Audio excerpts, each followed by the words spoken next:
রাজধানীর কাকরাইলে গণ অধিকার পরিষদের সভাপতি নুরুল হক নূরের ওপর হামলার পর উত্তপ্ত রাজনৈতিক অঙ্গন।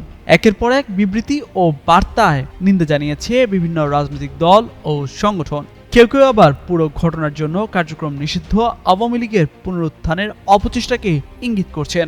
এমন পরিস্থিতিতে এবার গভীর উদ্বেগ জানিয়েছে জুলাই ঐক্যের সহযোগী 101টি সংগঠন। মব ভায়োলেন্সের মতো ঘটনা বন্ধ না হলে দেশজুড়ে প্রতিরোধ আন্দোলন গড়ে তোলারও হুঁশিয়ারি দেন তারা। শুক্রবার সন্ধ্যায় রাজধানীর বিজয়নগরে গণ অধিকার পরিষদের নেতৃত্বে জাতীয় পার্টি নিষিদ্ধের দাবিতে বিক্ষোভ মিছিল হয়। আন্দোলনকারীদের অভিযোগ, এ সময় আইন শৃঙ্খলা বাহিনীর সদস্যদের হামলায় আহত হন ডাকসুর সাবেক ভিপি নুরুল হক নূর সহ অর্ধশতাধিক নেতাকর্মী। ওয়ালটন এখন দেশের সীমানা পেরিয়ে পৌঁছে গিয়েছে 50টিরও বেশি দেশে। ওয়ালটন, ঘরে ঘরে বিশ্বজুড়ে। গণ অভ্যুত্থানের 1 বছর পার হলেও বাহিনীর সংস্কারের যে প্রতিশ্রুতি দেওয়া হচ্ছিল তা এখনো বাস্তবায়ন হয়নি। সেই অপূর্ণ সংস্কারের কারণেই নির্মম ফলাফল দেশের জনগণ ভোগ করছে।